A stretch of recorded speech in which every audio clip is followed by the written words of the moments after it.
I'm here again with Paul Edward Trejo. Paul, thanks again for being with me. Hi, James. Paul, you've done a lot of work on General Walker, and we'll link some of that stuff in the description. I want to talk today about the attempted assassination on General Walker from April 10th, 1963. To me, before we even break down what's going on this day, w- does this raise a flag for you that this happened 7 months before the assassination of the president, and that there's these individuals who are involved with November 22nd, are involved with April 10th? Is this an isolated thing? Is this an anomaly, or is this something part of a bigger picture that you see that happened at General Walker's home, Turtle Creek Boulevard, the night of April 10th, 1963? Well, since I believe that Walker was a central figure in the JFK assassination, that there is obviously that important link because Oswald was also involved with the JFK assassination. So you have those two central figures, and now here they are together uh, in an enemy relationship in April 1963. So there is, there are many connecting links. So that's the short answer. Tell me, first off, you've done a lot on Walker. You've in a previous video, you gave us the rundown about working with HW Brands. Um, how would you describe if someone is kind of coming into the JFK assassination research for the first time and they're here? I hear about this name Walker. I don't know much about him. How would you give like a maybe a snapshot of who he was Sure. at leading into 63? Okay, leading to 63. Let's go back to 1961. The same day of the Bay of Pigs, the Overseas Weekly, which was the United States Army newspaper in Germany at the time, during the Cold War, uh, published several pages on Walker, exposing him as a radical, John Birch Society nut job, who was overseeing the Berlin Wall defense. And even though I think most Americans didn't care, and the Pentagon didn't care, right? Who really cared were the Europeans. They really didn't. They were right there next to Russia, and they just didn't want to have this scandal. So that very day, the Joint Chiefs of Staff agreed with the White House. We have to remove this guy from his post, over 10,000 troops in Augsburg, Germany. And so he was fired, so to speak. Now, he didn't leave the army exactly at that point, but he was put into a position where he was uh, uh, in command of nobody, right? So he was unhappy about it, but also he was going to be put on trial for uh, not for being a member of the John Birch Society. Those trial records, in fact, were kind of secret. It was a military tribunal, and but some records did become available. We do have some of those records. Um, what really happened was he was being he was on trial for being a homosexual. Hmm. Now, in those days, being a homosexual in the army was a crime, Crime. right? So, and I was, for most of my research, I thought, okay, he resigned from the U.S. Army because he wanted to be a John Bircher, and that was his choice. But he forfeited his pension, his 30-year Army pension. He was a World War II hero. He was a Korean War hero. They took his pension because he decided to resign because he wanted to be in the John Birch Society. That didn't make any sense to me. But there is documentation that came out later, uh, allegedly by the Minuteman founder, that The reason he lost his pension was because he was homosexual. Hmm. So he was really allowed to resign instead of making this big international Cold War scandal. He was allowed to resign. He lost his pension, and he said, "Fine, I'm out of here." So that's how it started. But what he did at that point when he left was he blamed JFK. He said JFK fired me just the way Truman fired Mar MacArthur. yes, MacArthur. Thank you. And H.L. Hunt believed that. Now, Hmm. H.L. Hunt in Dallas was a big financier of MacArthur. He wanted MacArthur to be Republican president, right? So he financed his campaign. He lost. But the point is, H.L. Hunt believed this. Oh my gosh, JFK fired him because he's a patriot like me and like MacArthur on the right, right? And so I'm going to finance his campaign to be Texas governor. Governor. So he brought Walker to Dallas. That was not his hometown. But Paul, he is a Texas native, just to be He's a clear. Like Texas Walker native. is That from is Texas. correct. Right. But not a Dallas native. Right. Okay. Anyway, he comes to Dallas and he moves into this very nice neighborhood. Now remember, he's got no pension. So as far as we and his family doesn't have a lot of money, right?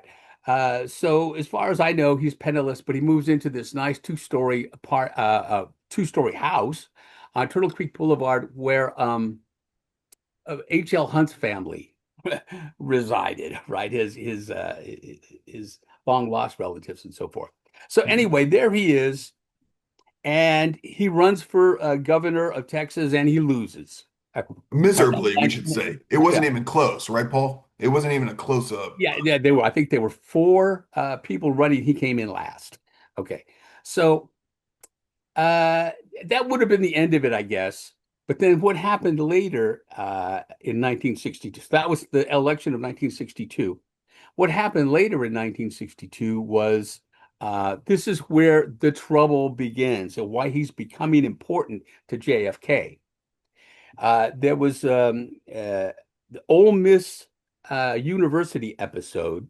So James Meredith, the first Black American, wanted to enroll there, wanted to just get on with his life, get registered and get on with his life at Ole Miss. But General Walker has set up a nationwide protest and encouraged used TV and radio to encourage thousands of people to come to Ole Miss University to protest, right? Right, And right. But Paul, just to be clear now, just so people know, he is out of the army. He's a private citizen at this point, and he's targeting this very epic civil rights action of James Meredith going in to enroll at Ole Miss, and he's organizing this massive protest. yes, that's right. That's right. And that's how the reporters at AP put it, just like that. So now it turns out there was a deadly riot. Hundreds were wounded. Uh, you had literally thousands of National Guards people, FBI, and thousands of protesters in a 9-hour riot, right? Lots of property damage, and two were killed. Wow. And in the morning, JFK and RFK arrested General Walker. Now, probably they should have put him in prison, but they didn't. They took this emotional step and they put him into an insane asylum for a Yeah. 90-day evaluation. Well, that enraged not just the right wing, that enraged the left wing, the ACLU, psychiatrist Thomas Saz, all these people said, you cannot do that. Russia does that. That's a communist action to take somebody politically and put them in an insane asylum, right? Hmm. So in 3 days, he was out. He was back in Love Field Airport. He was photographed there with signs behind him, Edwin Walker for president, and so on. I mean, he did have a lot of political support on the right. And the James Meredith episode made him even more famous to some people on the right, right? He was more desirable as a presidential candidate. So anyway, he's back in Dallas, and JFK has egg on his face, right? So at this point, this is where Oswald enters the picture. We're talking now about he's released in late January 1963. Okay. So now, Walker is. yeah, Walker is. So now Walker's back in Dallas. He's a free man. 1963. He's miffed at JFK because he wanted to have a political career for himself, but just by ever being inside a mental institution in those days, that was a stigma you could not erase. So basically, for most Americans, his political career was over. So that's strike one on JFK's part in the mind of General Walker. Now, typically people think, well, they ask about Walker's shooting. Did Oswald do it? Number one. Two, did he do it alone? Right. So my answer is to the first question is yes, he did it. And Hmm. my answer to the second one is he was not alone at all, right? So now the question is, well, then who was with him? So this is where my research starts to gear up Okay. because, Let okay, go ahead. let's pause right there then. Mhm. So let's focus then on the presence then of Lee Oswald. Lee Oswald at this point supposedly put the mail order request in for the Maliker Carcano, and he recently just received it, I believe, in early April or so, um, late March Late March, yeah. okay, at the earliest. Okay, so he now technically has this weapon. And do you believe? Let's figure out let's stop on your perspective on his motivation then, Mhm. from what you understand about why he would do this and what compelled him to take a shot at someone who's on the far right. Later, he takes a supposedly the official story is he takes a shot at the president, the liberal Democrat. So, uh, tell me about his motivation, why he would go and do this. His motivation doesn't start with him so much. His motivation starts with the people he's hanging with. And his best friend at the time is somebody named George de Mohrenscheld. So he meets George de Mohrenscheld. He met George de Mohrenscheld very soon after he returned from the Soviet Union in 1961. I said that wrong. In 1962. 62, right? Right. So he returns somewhere around June 62. Somewhere that summer, he meets George de Mohrenscheld and they become good friends. George de Mohrenscheld is a colorful character. He is a character and he is kind of a show off. All right. Yeah. So let me say just a little bit about George Morgenstern, who's much older than Oswald. Uh, but he came from a very wealthy family in Russia before the communist revolution.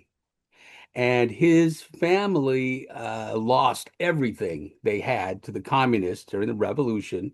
And all he wanted, all his brother wanted, and his family wanted, was to get that back. How can we defeat the communists and get our estate back? He was supremely well educated. He already spoke several languages as a young boy, right? Pretty typical for Europeans, I guess. And anyway, um, and he was tremendously well read and so forth. He could not get the get his estate back. He at first supported the Nazis when the Nazis were saying we're gonna take Russia back. He goes, okay, good, I'll support you. But then when it came to Byelorussian, which is his home, he saw that the Russians treated the Byelorussians like animals, like slaves. Right? You're inferior people. So he turned his back on the Nazis and he joined the Allies and he started to support what would later become the CIA. Right. He was an expert in Russian language as well as English and German and all these other languages. So he was useful to the CIA for interpreting and so forth. Um, and then the war's over, and he's a friend of the CIA, of course, for this. He's not a member of the CIA. His brother is comes to the United States and makes a big name for himself. And he tries to encourage his little brother George Warrenzel, you come to America too. Eventually he does. And his interest is in oil. He's an oil geologist. That's what he became in the university. And in Texas, he became a teacher of oil geology. And there he is in Dallas teaching oil geology. And but he's known as a maverick, even though he's a Russian and he all of his friends are white Russians in Dallas. Those are, those are the people he hangs with. They all go to Russian Orthodox Church. He'll go, but he's not a believer. He's an atheist, okay? So he'll come directly from playing tennis and he'll come in shorts to Sunday service, for example, Hmm. right? Just raises everybody's eyebrows. Who was this character?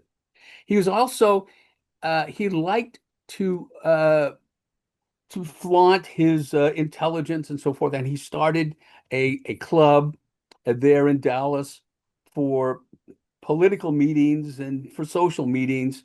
And he would bring controversial speakers. Uh, I forget if it was him or another speaker he brought to this to this group who was saying that Hitler was a great guy and Goebbels was a great guy, right? It's just in order to shock people. So that's another thing that came out in the Warren Commission. He liked to shock people, right? So when he meets Lee Harvey Oswald, this American defector to Russia, who then comes back with a Russian wife from Russia, by the way. So That's right. she's from Minsk, his It's hometown, right? De And he likes her Mohrenschildt's hometown. from Des Moines, hometown, right? Wow. He likes Marina. And the thing about Marina is she speaks very educated Russian, Hmm. right? She couldn't wait to get out of Russia. Her family hated Russia and more or less taught her because her family was aristocratic, right? So she was raised by her grandmother. Her grandmother taught her to speak aristocratic Russian. She comes here. All the white Russians in Dallas just loved her. They just circled around her. They gave her welfare, they gave her dresses, they gave her, baby clothes, but they just showered her with stuff. And it really made Oswald jealous, very Hmm. jealous. Hey, get out of our lives. He kicked them all out because this is my wife, right? He was very protective of her, very, very defensive. They were telling her she needed to learn English. She said, he told her, "You're not learning English, right? You're going to learn, you're going to keep learning Russia and help me master my Russian," right? He thought he might be going back to the Soviet Union, but she loved America. She would never go back. And the reason they were here in the first place because she wanted to come here. And that's a different story. Hmm. The point is, uh, no, none of the white Russians liked Lee Harvey Oswald. They thought he was a jerk. But de Mohrenschildt, because he's that kind of guy, he likes he likes to shock people. He became Oswald's best friend. Now, another thing about de Mohrenschildt is he hated communists. Man, they took his family's estate. He wanted them all dead. But he also hated Nazis because of the way they treated Belarusians when they took over Belarus. Uh, and um, so he hates racists. Okay, now this brings us back to January 1963, right? And uh, General Walker is acquitted for his crimes at Ole Miss, right? It's a jury, in Mississippi, right? And they Hmm. go, we don't see that he did anything wrong. He wasn't crazy, just release him. George de Mohrenschildt hits the roof. He can't stand this. And he He can't begins stand to that Walker was acquitted. that he cannot stand that Walker was acquitted, right? And then on top of that, Walker goes onto a coast to coast speaking tour with this racist um, evangelical preacher, Billy James Harges from Operation Midnight Ride. yeah, Operation, and George Morgenscheld is now blue in the face. He can't stand this, right? Now we know this because of his suicide note to the HSCA in what was 1977, Right. right? He basically is telling Oswald, this guy has got to go. This guy, and he called him General Fokker instead of General Walker, right? This is General Fokker, right? In this particular quote unquote suicide note that you're referencing, Uh, George actually, this is where he cites that, right? He actually mentions Walker in this particular note. That's what you're oh, saying. That's right. That's right.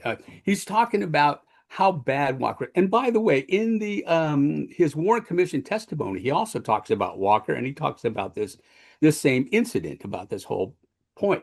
The point is that he is influencing Lee Harvey Oswald to hate Walker.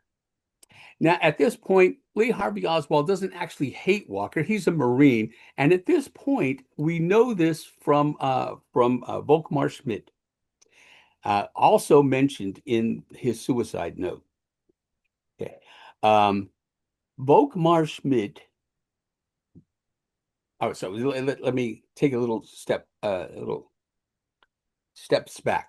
Yeah. So George de Mohrenschildt then said it has already introduced Oswald to Volkmar Schmidt. Volkmar Schmidt is an engineer, young guy, 20 somethings, and he's Okay. a successful engineer. Almost all of George Morenschild's friends are oil engineers at some level right there in Dallas. They're all young, and he's the king of them all, the Yeah. daddy of all these Yeah. engineers, Yeah. right? And Godfather. they're liberal. They're not they're not right wing. They're definitely left wing, and they all more or less don't like Walker because Walker's a racist, and that's un-American, right? So uh, de Mohrenschildt begins to tell all his friends, hey, there's somebody I want you to meet. He's this guy who defected to Russia and now came back. He's not an engineer. He's not really one of us. He's, not really educated or anything like that, but he's very interesting. He speaks excellent Russian, so I know he's intelligent. And I would like you all to meet him. So, yes, is the answer. So he begins to attend these meetings, these parties is what they are, dinner parties. We have also testimony from somebody named Everett Glover in the Warren Commission. He's one of the hosts of these parties, as well as Michael Payne, who's one of the attendees of the parties, and Ruth Payne, attendees. They didn't call Volkmar Schmidt, but he later spoke to PBS about his role. But anyway, here's what happened. So uh, everybody likes to have Lee Harvey Oswald at these parties. He's kind of interesting, and they ask him questions. What's Russia like? Why did you leave? Why did you come back? This is all very interesting. But one of the things they find out is that he's still a Marine at heart, and he is very angry at JFK over the Bay of Pigs, right? So Volkmar Schmidt, he comes from a family of psychologists, and he knows some psychology. So he boasts to the group that he's going to change Oswald's mind. He can do this. So they make a big circle. They gather around Oswald in one chair, Volkmar Schmidt in another chair. Everybody's watching as they're having this conversation. He's going to try to change his mind by refocusing his anger, rechanneling it from JFK to Walker.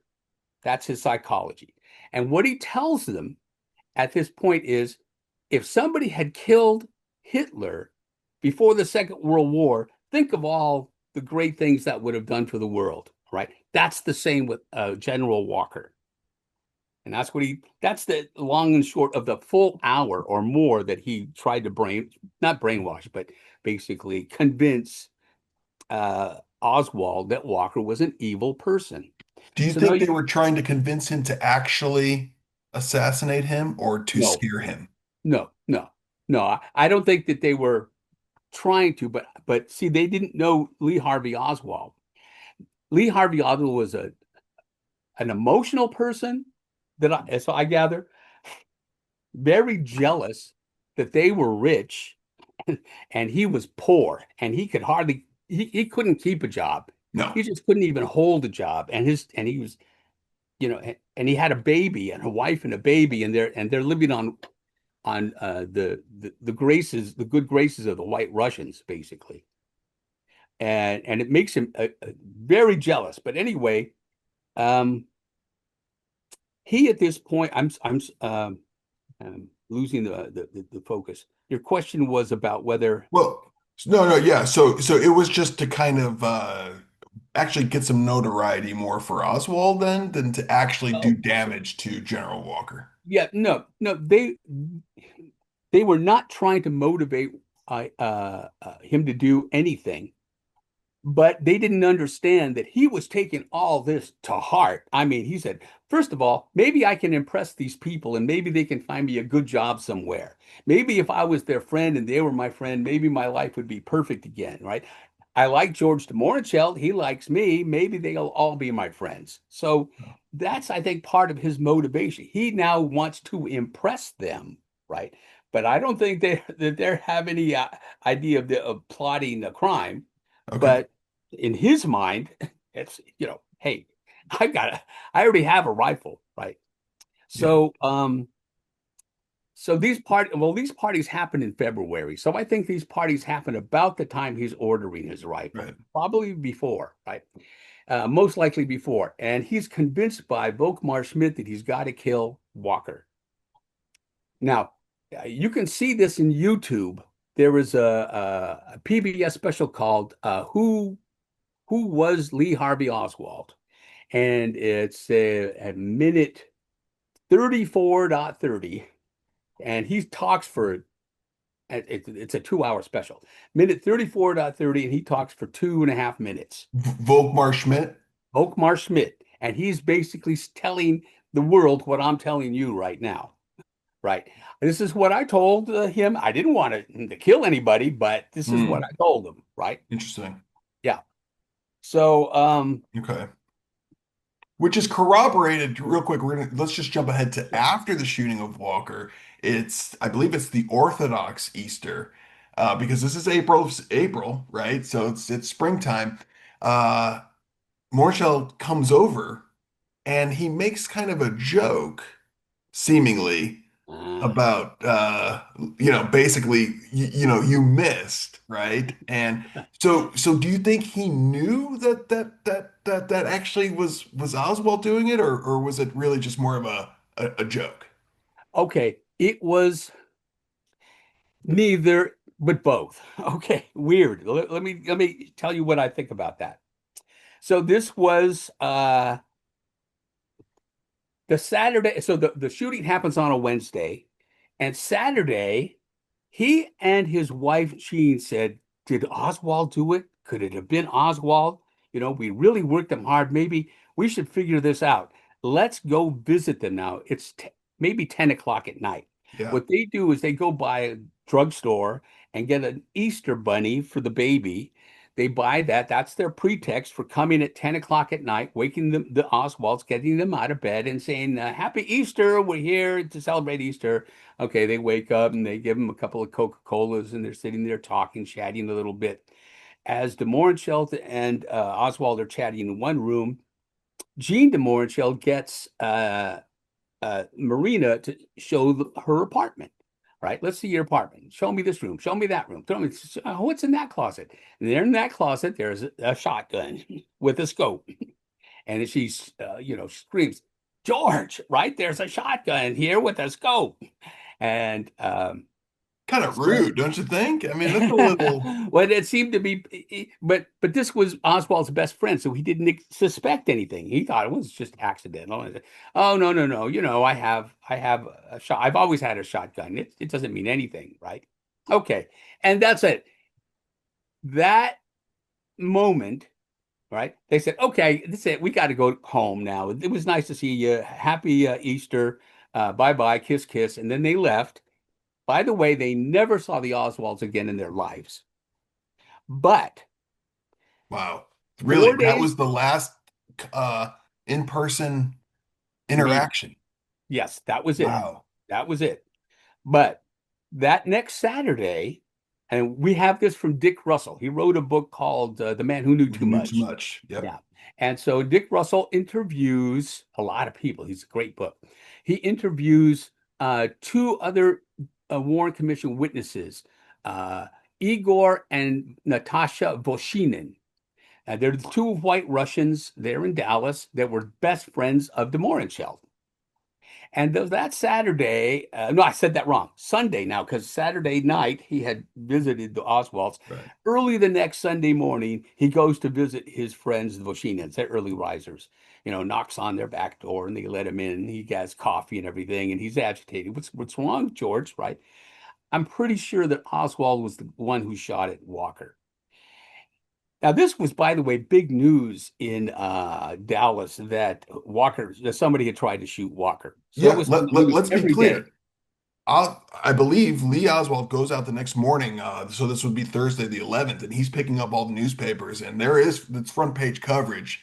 Even though it happened the night before, there's front page coverage that the General Walker was shot at. That's right, right. And it was on the radio every day thereafter. It was just like, who did it? Who did it? Who did it? Right. And so he goes to his friend Selena says, I think Lee Harvey Oswald did it.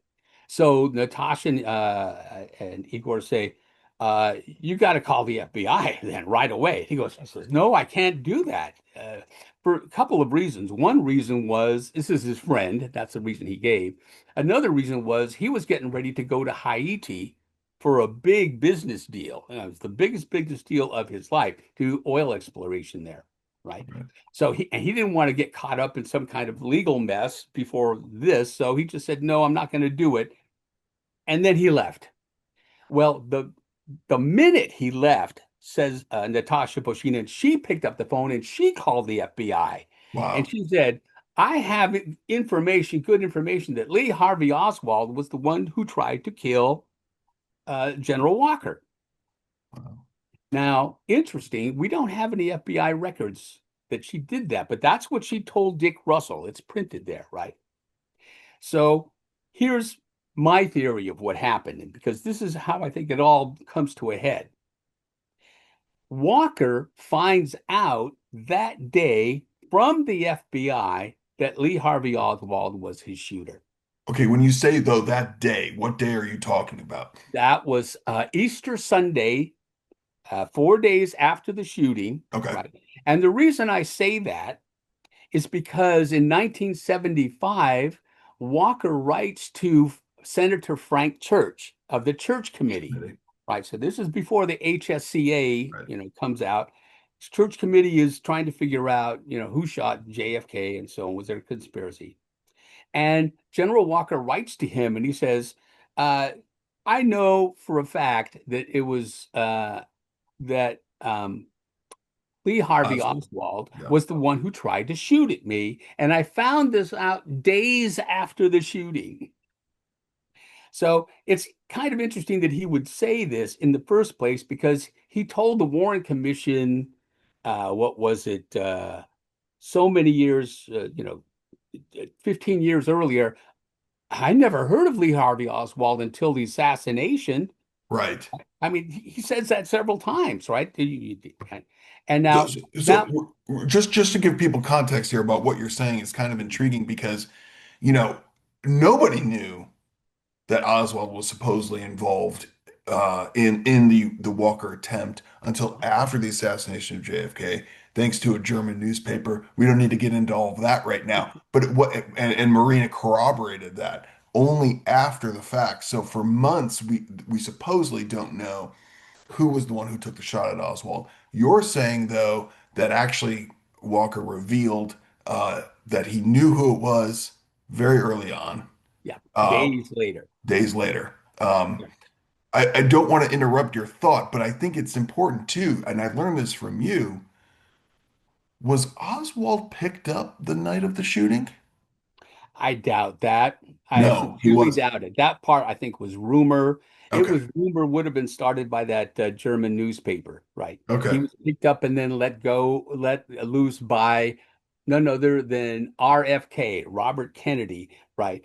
Who had sent him in the first place to kill Walker because see, RF the conspiracy theory was RFK tried to kill first of all, RFK tried to put Walker away in an insane asylum for the rest of his life, and that failed. And so Robert Kennedy then hired Lee Harvey Oswald to kill him, and Okay. that failed. Right. So Okay.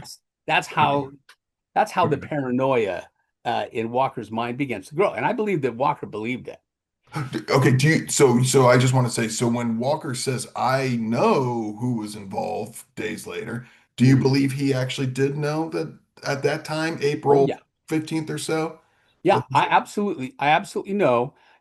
And the thing is, he said, I know this because I was told by somebody in high authority. Now, he repeats this story multiple times in his life, but he always changes the title of the person who told him. So he's trying to keep that person a secret. I believe it was a person, and I believe it was a secret. And happen to believe Dick Russell, right? And his interview with Natasha. Natasha says, I told the FBI, but back up in November 1963, the FBI says, we had no idea. So is one of them telling the truth? They're both telling the truth. What happened is she told the FBI, but that FBI person that she told was a friend of General Walker. And Which is his, possible, by the way. I just yeah, want to say, which I is mean, when possible, I people think, oh, believe. that's too much of a coincidence. Well, not really. When you have, Klansmen in Dallas PD, you have a very far right presence. We know from Larry Schmidt that Dallas was a place where like-minded folk came together. So that's not out Yeah. of the realm of possibility. It's not, yeah. And especially since I think I can identify the actual FBI person involved. That FBI person's name would have been James Hosty. And the reason I Wow. mentioned James Hosty is because in his book, which is called Assignment Simon Oswald, Oswald, right? 1996.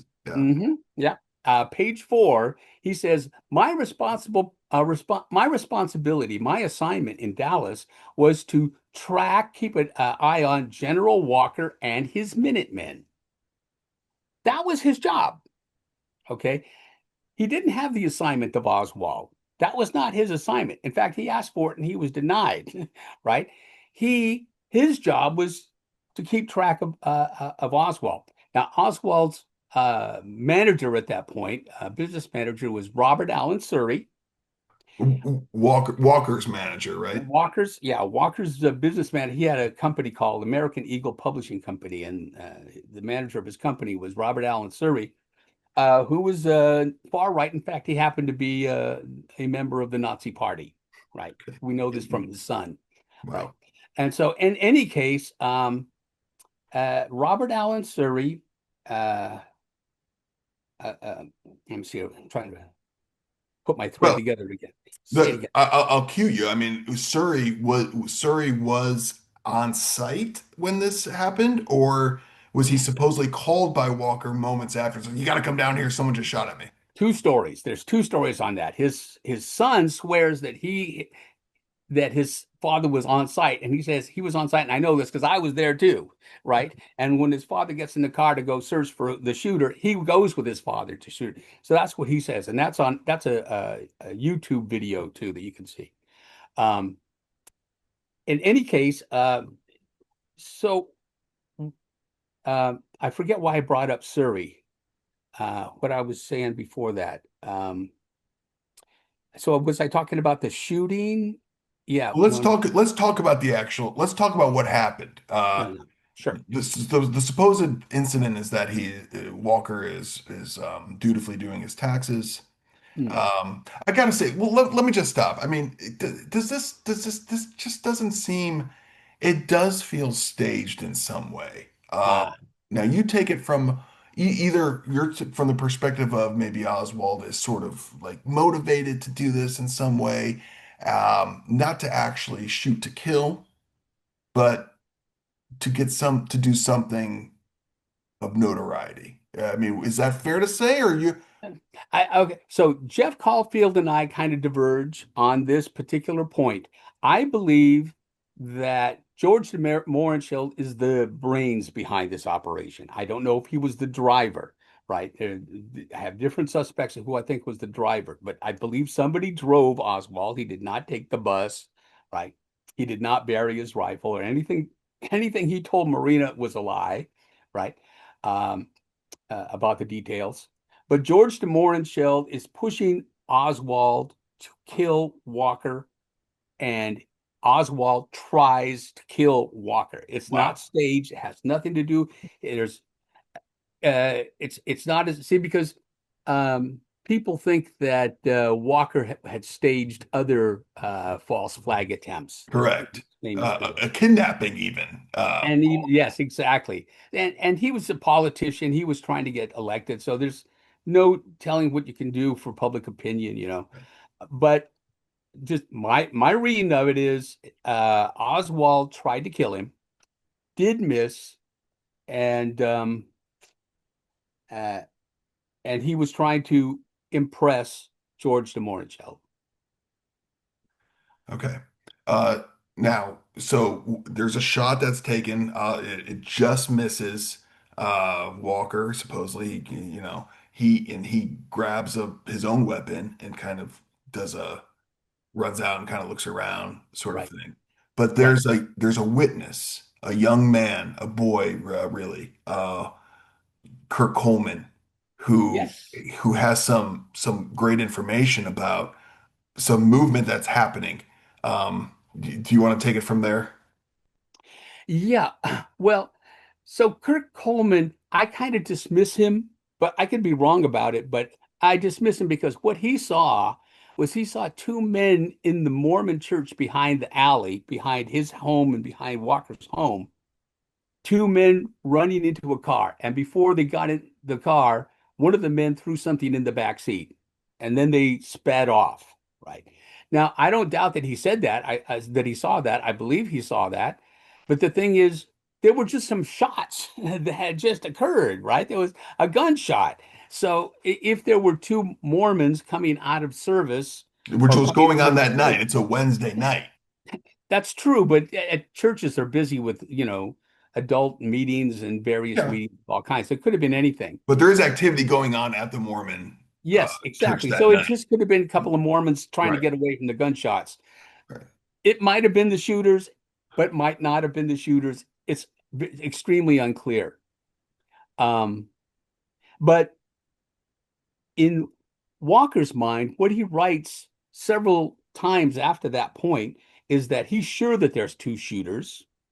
And that even though Lee Harvey Oswald is dead, he's sure that the other shooter is on the loose.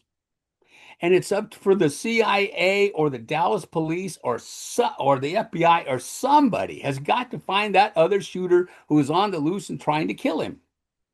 His paranoia knows no bounds. He's truly paranoid at this point, probably paranoid long before that point. Now, you mentioned Surrey. Just to maybe question you. Surrey said 2 days before there were supposedly suspicious individuals prowling around the property, Mhm. peeking in windows. He may have told Albert Jenner that in his Warren Commission testimony. Does that ring a bell to you? Yeah, yeah. That did happen, and I believe that he's telling the truth there. And it could have been Lee Harvey Oswald taking pictures, right? Because we have pictures that he took of Yeah, so Walker's home, let, right? So it could have been let's talk that. about that. I think that's very Sure. important. After Oswald was picked up in November and brought in, among his possessions, Paul, correct me if I'm wrong here, like you just said, are photographs of General Walker's house. Hmm. Correct? Yeah, yeah. Amazing. Okay. So that's possibly what Robert Allen Surrey saw, right?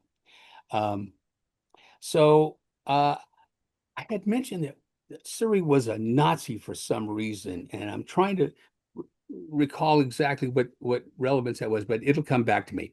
In any case, his son said, admitted he was a Nazi, but his son said, I was there at the time, right?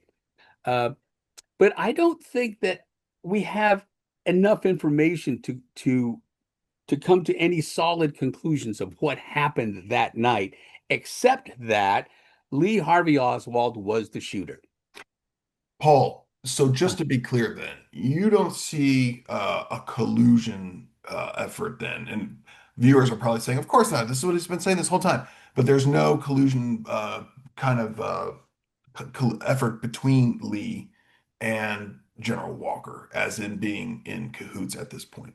Yeah, yeah. And even though I'm a big fan of Jeff Caulfield and his work, that's the one point that when he writes that that's a possibility. I just shake my head and say, I don't see that possibility.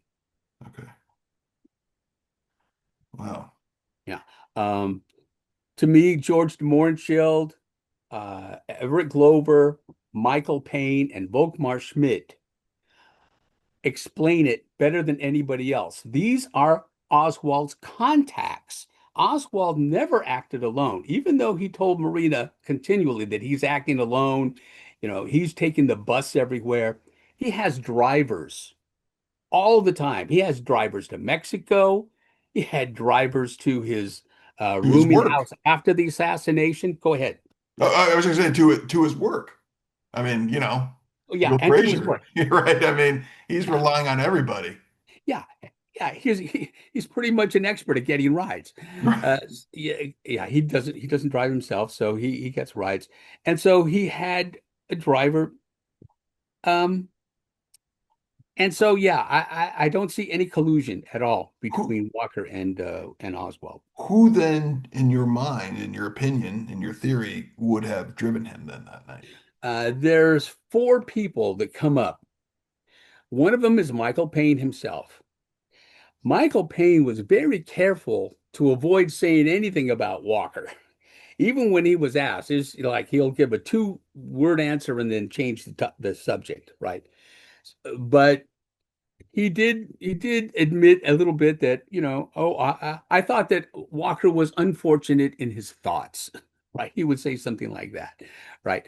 Um, but Marina Oswald said that, oh, uh, Michael Payne and Oswald and Lee used to go to political meetings together, and they would talk about Walker uh, pretty much continually. So they called Michael Payne back and said, Michael, you told us, right, that you're going to have to explain what Marina said. And he just denied the whole thing. He said, no, Lee Harvey Oswald was so far beneath me. His intellect was like, a child's compared to mine. I would never, say anything important to him. So she just misunderstood. So that's all. I never said anything, about it. But the impression I get was that they were both very much against Oswald. And let me say something else about Michael Payne. So when Michael Payne separates from Ruth Payne, Ruth I think Paine. it's very early 1963 or late 1962. They separate. And where does he go to stay? He goes to stay at his engineer friends named Everett Glover. And who is one of the roommates in Everett Glover's, these are bachelors, house in Folkmar Smith. So Wow. who, so who's a continual visitor? George de Mohrenschildt. So you have these four guys together all the time. So they form so uh, I think this begins to answer the question, right? Who could have been the driver? Volkmar Schmidt could have been the driver, or George de Mohrenschildt, or Michael Payne, or Everett Glover. Those would be my first four suspects. You know, take me just, broadly. You don't have to go into detail too much, but from where we go from this event, this strange event of April 10th, and how we ultimately end up with the arrest of Oswald on November 22nd. For instance, these guys don't disappear. Surrey and obviously Walker, they don't disappear. For instance, the handbills that were distributed around Dallas point obviously to John Birch, but also I think the Warren Commission actually said Robert Surrey, had a hand in these handbills, if you will. Go ahead. It proved absolutely proven in the Warren Commission that he had a hand in both the handbills and in the welcome to To the Dallas, Mr. reporter Kennedy. dad. Yeah. Yeah. And so Larry Schmidt, one could say a disciple of General Walker. Hmm. Um, you know, Yeah, not Volkmar Schmidt, but Larry Schmidt, the other guy. Larry Schmidt, yeah. Yeah, I'm jumping ahead now to the weekend when the president arrived that week. My point though is that what are you seeing here in terms of the manipulation, I guess, of the killing of the president Yeah. and these characters that we've been talking about. Um, I think people need to know. I mean, Dallas is a hotbed of just, racial right wing. I mean, it's a huge. I mean, you have H.L. Hunt, you have oil, you have the right and the left, and you have the South, and you have Walker, and now you have the president that's arriving. So what are you seeing coalescing here? Is it just a kind of tsunami? Is it just, or is it a calculated event that led to where the president ended up getting shot? Oh, okay. All right. So I'll take it slow and then I'll go into Harry Dean. But I'm going to take it slow. I'm going to say I believe Dick Russell and Natasha Voshinin, when she said she told the FBI that Lee Harvey Oswald was the shooter, and I believe Walker, when he told Senator Frank Church, I found out 4 days later, right? So who did she tell then in the FBI? And my answer is, my best guess is it was James Hosty. And James Hosty was, oh, I know what I was going to say about James Hosty was a friend um, of Robert Allen Surrey. Is he the poker player? Did they The was it poker bridge, I think. Bridge, Bridge, Rich, or we? Yeah, the that's right. bridge player. Right, Yeah. right. Okay. So Okay. uh So you have the FBI hostie as a bridge player of basically the aide de camp of General Walker, you could say. right, the Nazi aide de camp. Okay. And he was pretty smooth too. This Surrey guy. He had a lot of followers. Called his name was Surrey. His followers were called the Syrians, right? And his son, when he talks about the Syrians, doesn't put it together that they're following his own father, right? But of course, he's only 12 years old at the time, so his memories are, children's memories. But that's all right. He had a lot to say. Any case, Surrey is best friends with James Hosty. And James Hosty, in my opinion, even though he didn't have Oswald as his FBI assignment, Walker was his FBI assignment, he becomes very close to Walker. And Walker says, my God, come here, James. I want to tell you something. Did you see that this defector from Russia came back and now he's living next door here in Fort Worth? You got to do something. Help me out here. We got to do something. This is a national crisis. I believe that Hosty's head was turned by Walker. I believe he tried to track uh, Oswald on behalf of Walker. And when he found out that weekend that Oswald was the shooter at Walker, I believe that he decided to give himself the assignment of Oswald. So he tracks Oswald all through that summer. He tracks Oswald in New Orleans. He's calling the New Orleans FBI. What's Oswald doing now? What's Oswald doing now? And so when Oswald then leaves New Orleans and then comes back to Dallas via Mexico, right? He comes back to Dallas. He goes to the FBI. Come on, you got to give me his case now. I must have his case. Well, no, they didn't give his case. Well, then I'm gonna pursue it through Marina Oswald. I can do that. I have the legal right because she's a foreigner, right? And so he goes to Marina, no, to Ruth Payne's house allegedly to talk to Marina, but Marina's taking a nap. He goes, "That's okay. You're Ruth Payne, right? Actually, I have a few questions about Lee Harvey Oswald, right? That's a person he was really trying to track, and Ruth Payne is clear about this, right? And she doesn't care. She says, "Oh, this is the FBI. I'm a patriotic citizen. What do you want to know, Mr. Hosty? I'll tell you anything you want." And she does. She tells him everything she knows. Right? So the point is, Hosty is trying to track Oswald for Walker, but now also for himself. He's obsessed. He's gonna do this. In my opinion, and you're asked, how does the tsunami kind of get started? The tsunami is getting started because Hosty is now at a point where he's willing to lie to J. Edgar Hoover and the His boss. Washington, yeah, his boss, the Washington, D.C. FBI, and not tell them what he's doing. about about Oswald, and things are now starting to come into play. So here it is, October. Oswald comes back to Dallas from Mexico City in early October. Then mid-October, Adlai Stevenson says, "I'm going to Dallas. We're going to have UN Day." Okay, so Go ahead. Stevenson, of course, just so he is the UN ambassador at this point. Yes, Adlai Stevenson, UN ambassador, says, "I'm going to have a big speech in Dallas. I'm going to turn everybody my way to UN. We're going to have United Nations Day." Now, uh, for the John Birch Society, that's a crime because for them, the United Nations is the communist capital of the world, right? So here the communists are coming to brainwash our citizens. Now they had a rule. There was a standing rule established by Robert Welch of the John Birch Society. That is, you must never allow a communist to finish a speech in your hometown. Hmm. If you're a member of the John Birch Society, that's your duty. If you know that there's a communist and he's making a speech, it's your duty to go stop him somehow. It doesn't matter how, right?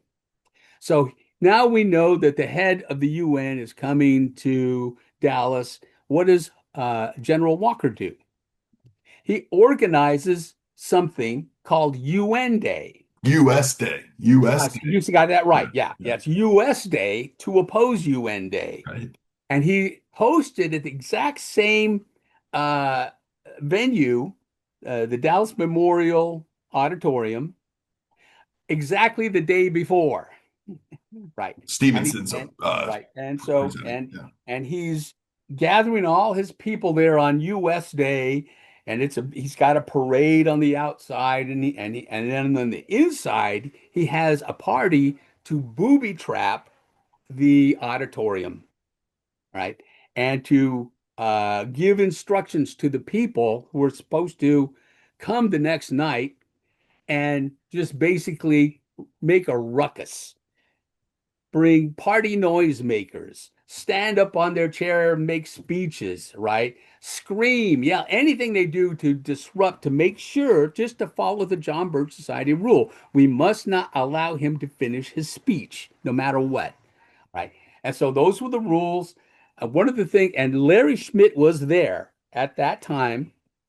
Uh, and what they did was they set up a big banner from the ceiling, and then they rolled it up with rope so that when you pull the rope, the banner furls down. And the banner said on one side, UN out of US, and the other side it said US out of UN, right? Yeah. These were bumper stickers, popular bumper stickers of the John Birch Society in those days. Another person that was there, not just Larry Schmidt, but Lee Harvey Oswald was there. And Michael Payne drove him there. So, and that's in the Warren Commission report. Okay, so this is part of the tsunami happening, and then it's world famous, of course, what they did with Walker, and then outside somebody spat on him and somebody struck him with. Stevenson. Yeah, Yeah, Stevenson. I said that wrong. Yeah, that's okay. and so Stevens. So that's famous that Stevenson was abused by Walker. It freaked him out. It freaked him out. Yeah, Went yeah, to the and he president. goes to yeah, he goes back to Washington D.C. and Adlai Stevenson says to JFK, "Don't go to Dallas. Those people are crazy. Don't you don't I go to mean, we are Dallas." talking about a presidential candidate. Stevenson was presidential material. I mean, Mhm. he very well could have been president. Yeah, I'd say he should have been. So this is a very significant figure who happened to be a UN ambassador under the Kennedy administration, and he is rudely treated as you so just rightly put. I mean, yeah, so well yeah, said. yeah, So yeah. this was a definite warning sign about what's to come. Right, and that was only 1 month before Kennedy would arrive. So that's part of the tsunami. Now we know that Kennedy is going to come and he's not changing his plan. So that's the next thing. November comes around and everybody knows.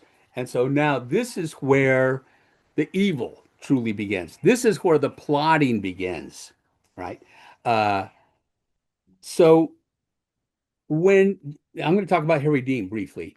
When Harry Dean hears from the lips of General Walker back in September 1963, we found a patsy for our plot.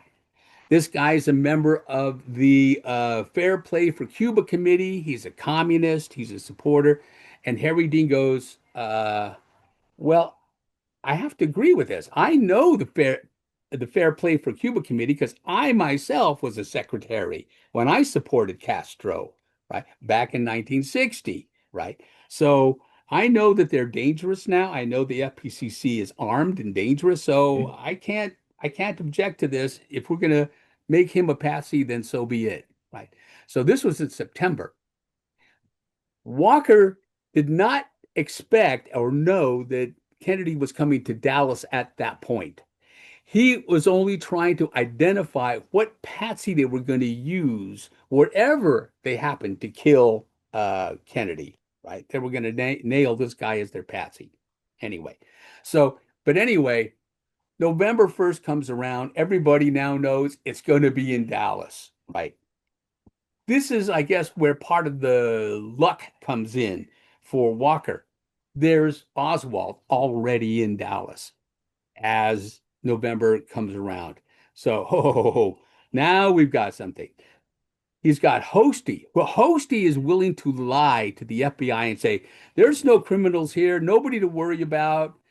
It was the job of the local FBI to tell the national FBI and the Secret Service if there were any dangerous people where the president was going to travel. That was his main, that was one of his main jobs, right? So, and another person who had that job was the local Secret Service. Now I'm talking about Secret Or Service Sorrels. Forrest Sorrells. Thank you. And Forrest Sorrells was good friends with James Hosty. Wow. Well, evidently, he also hated JFK because he's the one who selected this route, this particular route past Dealey Plaza, and when the Secret Service come the week before to say what route are they going to take, Forrest? Forrest says, "Let me show you the safest route I know," and he takes him through Dealey Plaza. And the guy, okay, I trust you. You know Dallas. I don't know Dallas. You live here. I don't. Okay, I'll trust you, Sorrells. So that's how that went down. Forrest Sorrells and James Hosty lied their asses off to the Washington Secret Service and Washington FBI. FBI, and they, without their involvement, the assassination could never have happened.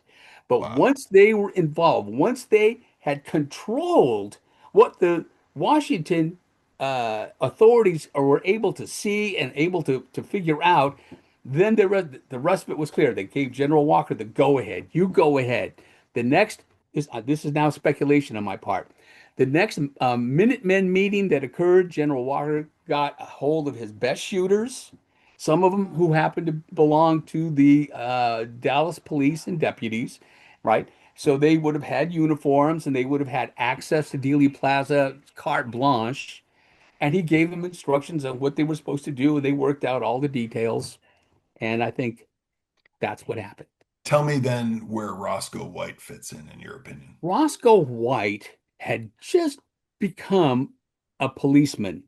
Now, I'm going to talk about somebody named Ron Lewis briefly. Ron Lewis wrote a book called uh, now his book eludes me, but it'll come back to me. His name is Ron Lewis, and what he says is the untold story of Lee Harvey Oswald is the name of the book, 1992. Okay. And I knew Ron Lewis. And what he said was uh, he knew Lee Harvey Oswald in New Orleans in the summer of 1963 because he was himself was working as a meat cutter in New Orleans in 1963, and he would walk to work, and he would walk to work past Riley Coffee Company, right? That's on his walk to work, and that's where Oswald worked, right?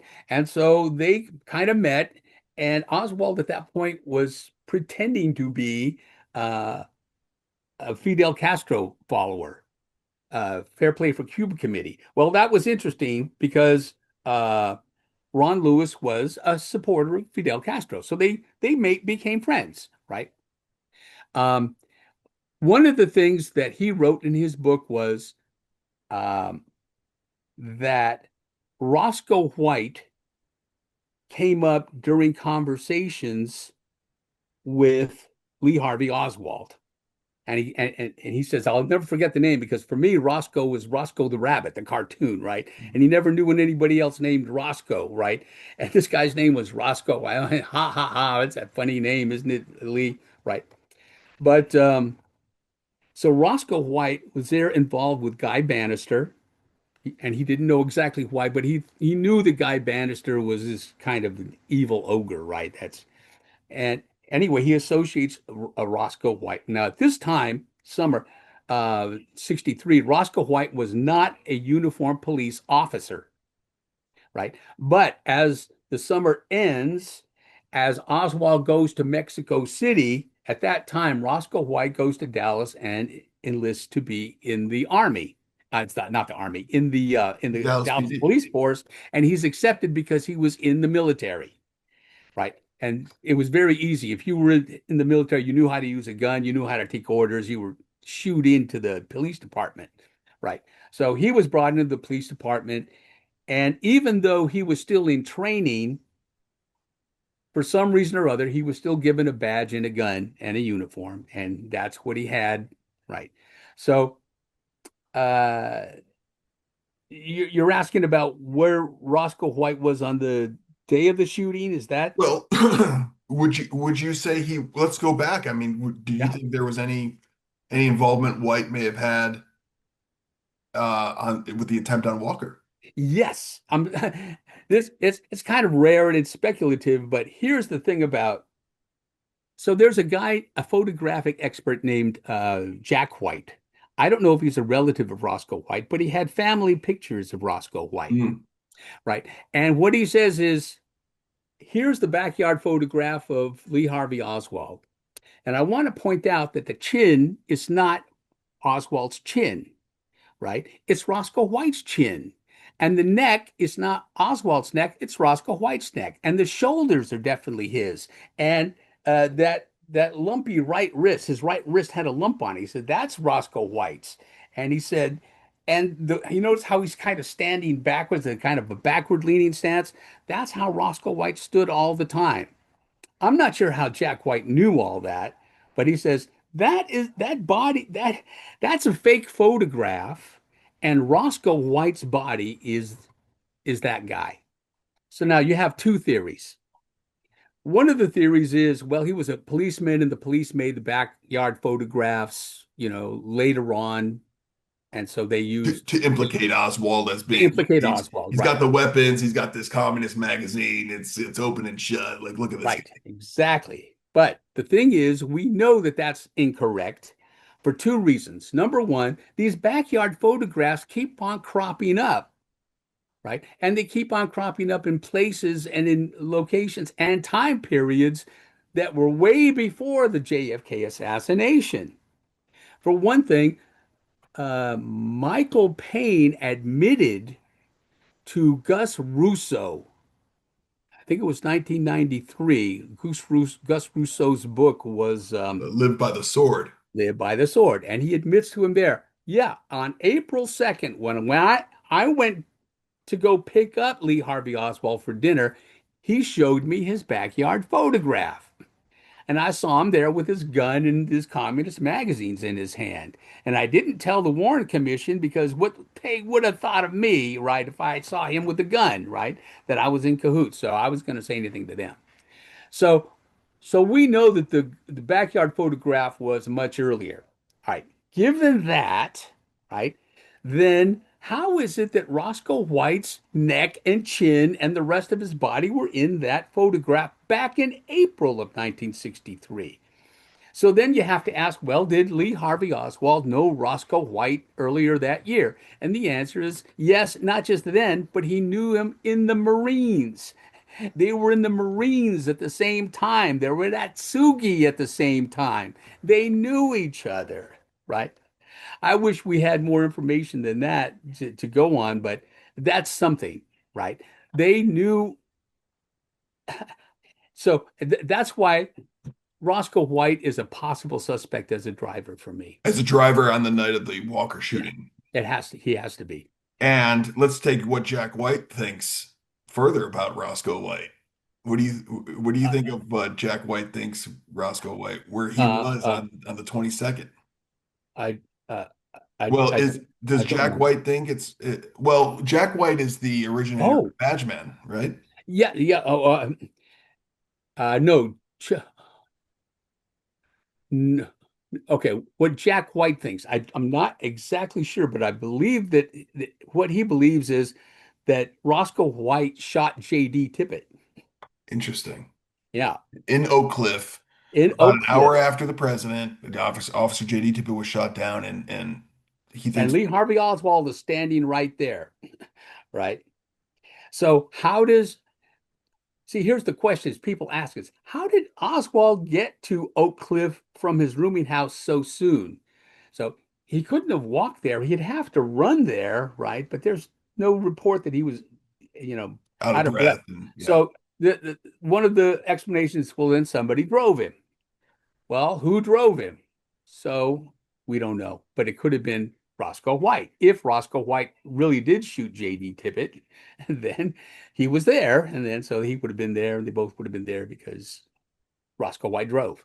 These are Wow. just theories, but these are pieces of the puzzle that I think will be resolved as soon as we get the FBI to Yeah. release all their records. Yeah, and okay, let's end with this now because I Yeah. think the last time we spoke, it was just a few months before the release of the new files. What is your impression on what's been coming out and a lot of CIA stuff, a lot of stuff on Angleton that seems to be kind of picked up by a certain group of things. Paul, what's your analysis and what are you hoping to see? Okay. Well, what I'm hoping to see is people will stop picking on the CIA and all these records because they haven't found anything in 60 years and they don't quit, you know. So there's nothing much to find there. What you're going to find is you're going to should be picking up on uh, Natasha Voshinin and her claim that she called the FBI on Easter Sunday, 1963. To me, if you could verify that, then you've got the FBI where you want them. Now they have to come up and they have to explain why they claim they didn't know that Lee Harvey Oswald was Walker's shooter back in November, right? And then it'll start to unravel. But in my opinion, the FBI has all the information, and I myself am not aware of any documents yet from the FBI that go there. So that's what I'm waiting for. There are still then okay, I guess a horde of files that we're waiting on from the Bureau. Yes, that's my understanding. I and I guess I have to say I'm not. I'm waiting for others to come up with this information because it's just when I try to research it myself, I get lost in the weeds, and I get lost in the indexes, and I get lost in the all the titles, and there's just so much to go through. Were you a bit So I'm disappointed? Were you a bit disappointed with the way their well, I'm files not. came out? I'm not. I think it's too early to be disappointed. I'm just hoping that researchers will start to put as much attention on the FBI as they've been putting on the CIA the past 60 years. And if that happens, then we'll start to confirm things that Harry Dean said. Okay. One last. So when Oswald was in under Dallas police, when he was arrested, when he was brought out for that press conference, do you take him for his word then? Apparently you don't, where he says, no, no, sir, I didn't shoot anybody. I understand. And he's making it seem like he has no idea what's going on. Um, Now, Go ahead, Paul. What do you think? no, no, in my opinion, he definitely was there when JD Tippit was shot. Um, And so he had something to do with J.D. Tippett's killing. Wow. Uh, I think, and I'm not sure what it was, but he wasn't going to talk and he wasn't going to admit any of that. Um, and I also think that, see, here's the thing about Oswald killing Kennedy. He didn't shoot Kennedy, but somebody shot Kennedy with his rifle. Somebody had his rifle. They at least shot that rifle, right, on that day. So, how did they get his rifle? The only way that they could have got his rifle is if he trusted somebody. There was somebody that was close to him that said, I need to get your rifle on this day. What do you say? And he went, okay. And he gave the guy his rifle on that day. Do you believe what he brought the morning of the 22nd was the rifle? I do. Okay. Yeah, I have I find no reason to disbelieve Buell Fraser. They're not curtain rods. He didn't think, yeah, right, Uh, right. No, okay. um, Wow. yeah, yeah. There's a lot there, Paul. You've done a great job walking Okay. us walking us through the Walker incident. Any last words about what we've discussed that maybe tell people where they can read more about what you've done, Paul. You've done some great work. Okay, the only thing that I have now is my website. It's called CIA Did Not Kill JFK. That's all one word. CIA did not kill JFK.com. Right. Com. Okay. Yeah, .com. That used to be .org, but I changed it to .com because That might nobody. have been where I got screwed up. I went there and it was like, okay, Yeah. I don't think I Oh, got okay. redirected. Oh, okay. All Yeah. right. Good. So Yeah. .com, folks, .com. Wonderful actual like documents and a great database. Um, but Paul, anything else you want us to mention that Uh, takeaways I or can't maybe think where of it. people can read more? I have a great deal of praise for Dick Russell and his book, The Man Who Knew Too Much. Um, would also advise beginners to read George de Morancel's Suicide Note of 1977. That's important because it kind of shows his hatred of General Walker and his goading of Lee Harvey Oswald to hate General Walker. Do you think that was a suicide? I do. I do. I think he could. There's too many things that were going wrong in his life. Volkmar Schmidt also believed it. Now, Volkmar Schmidt was a very close friend of George de Mohrenschildt, and his testimony was George de Mohrenschildt was falling apart at this time. That his Haiti business deal fell apart because of the JFK assassination, and so he was basically penniless, and he begged um, Volkmar Schmidt, can me and my wife come and live with you? We need a place to stay. Can we live with you and your wife? And Volkmar Schmidt asked his wife, and his wife said, absolutely not. She has these dogs. I can't stand her dogs. I can't stand her. I couldn't stand living with them. And so he has to tell George de Mohrenschildt, no, you can't do it. And George de Mohrenschildt was tremendously disappointed at that point, and the next day he committed suicide. So he believes that Paul, it was suicide. and it's not just, I mean, what you say, I think it's important. I mean, imagine living with what happened for 14, 2, 3, 5, 10, 15 years. And, Yeah. how, and Walker obviously was just consumed by that for the last couple decades of his life. I mean, you can't imagine the different either, I don't know, guilt or shame or just, For it has George to de come out in some Mohrenschildt, way. so, yeah, for George de Mohrenschildt, it was more than that. He was a very selfish man. He was a very arrogant and a boastful type of person. And the thing he couldn't stand was being penniless.